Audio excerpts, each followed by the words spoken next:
Pretty thighs, shawty, she a dime. Demon girl, evil eyes, she be telling lies. Yeah, man, kind of expanding on your point. So many people, I think during the pandemic at the beginning, many people were thinking, so where did COVID start? Was it from the food market, or was it some other place? So I was asked your opinion, like, do you think like COVID came from maybe an accidental lab leak in the Wuhan lab? Well, I've written about this many times I have a column or blog, if you want to call it that, at Forbes magazine on their website that I've been writing since 2010 for them. And in the past several years, I've written about this topic a number of times, including just 2 or 3 weeks ago, where I said, so I should stick with what I wrote 3 weeks ago, that I'm starting to think a lab leak was more likely. We may never know. There is a major virology lab now not really functioning, I think, in Wuhan. There's also this very large open air and live animal market where people go. And these live animal markets in China have been implicated in previous outbreaks of viruses. Because what happens is the viruses are circulating in animals. People go out and collect animals in the wild, and they're not doing anything to protect themselves against infections. And rarely, but occasionally, a virus will jump from the animal to a person and start a new outbreak, and even more rarely, start a pandemic. In fact, SARS-1, the original SARS virus, started just like that. It was traced eventually to an animal market in China, and that was around 2002, 2003.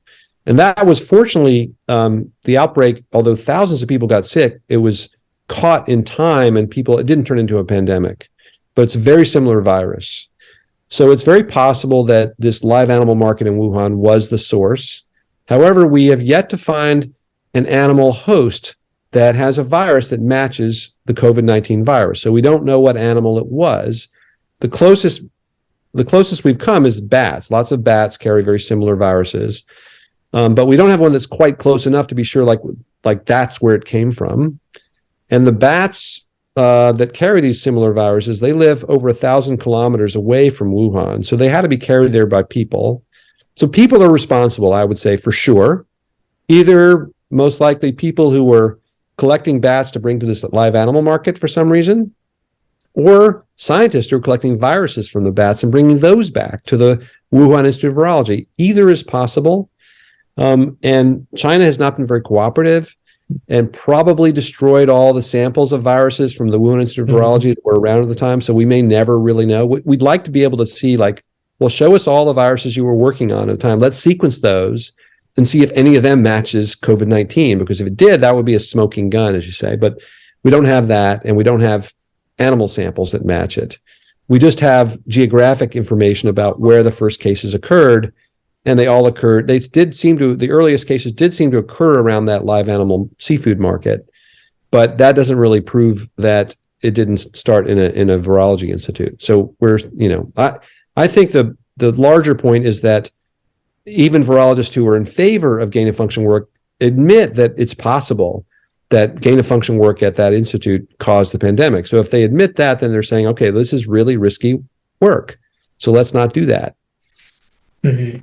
So it's just kind of tied to the 2018 grant proposal by the EcoHealth Alliance, kind of. Yeah, you saw that. So yeah, there's a group in the U.S., a nonprofit that works on viruses that's funded by the NIH, and they had a collaboration already established with the Wuhan Institute of Virology, or WIV, and a proposal came to light a couple of years ago that they had written. It wasn't funded, but they had put in a proposal to the Department of Defense, actually, suggesting that they could modify SARS viruses in a way that's very similar to what could have happened to create this pandemic virus. Now, that doesn't prove that was going on at Wuhan Institute of Virology or that was the cause, but they certainly had intentions that they would like to try that. So that is, I think, just kind of shows I should emphasize, I don't have any reason to believe anybody had nefarious intentions here. They didn't want to cause a pandemic. They just thought, hey, this would be kind of cool research, and maybe we can get some funding to do it. And some of them, I think sincerely, many virologists who do this, if not all of them, sincerely think it will help us to treat and prevent viruses. I just think they're wrong about that.